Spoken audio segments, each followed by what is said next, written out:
L'idea che le identità si conciliano è anche bella da sentire. Il problema non è tanto che l'identità veneta soffoca quella italiana, è che è stato fatto fin adesso esattamente il contrario, che sembra che ci sia solo quella italiana e non quelle altre, e mi pare che sia una operazione fatta ad arte appunto per eclissare tutto quello che non è tricolore. Per quanto riguarda i federalisti che hanno partecipato a parlarsi, poi magari poi per quanto riguarda il Made in Italy, allora ci sono due considerazioni da fare. La prima è che è la scarpa buona che si arriva del Brenta che fa diventare buono il Made in Italy e non viceversa, perché in Burundi dove non riescono a fare le scarpe non nascerà mai un Made in Burundi apprezzato, cioè sono i prodotti fatti dalla gente che fanno diventare buono.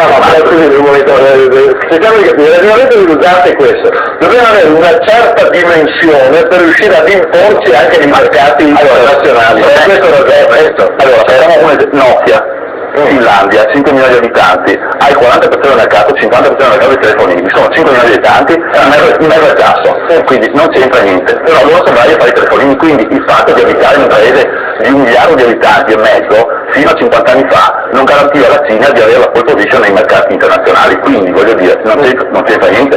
Poi c'è un'altra questione, noi stiamo confondendo Dante, Petrarca, Galileo, Leonardo, Michelangelo, tutti prodotti della geografia italica e non della politica italica, con i risultati politici dell'amministrazione pubblica italiana dal 1861 in poi, peggiorati nel corso degli anni. Questo è il peggiore di tutti. Adesso i numeri annoiano, la spesa pubblica italiana è di 800 miliardi di euro, 800 miliardi, il PIL è aumentato ultimamente, siamo sugli 800 miliardi di euro, non è aumentata negli anni. Sì, è aumentata anche negli anni vostri, è aumentata sempre, è aumentata sempre la spesa pubblica italiana.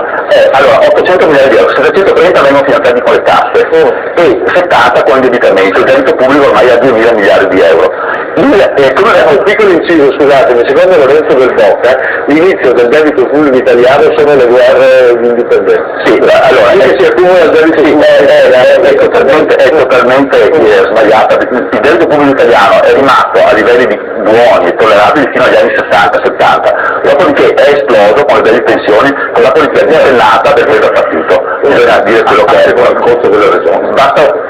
Voglio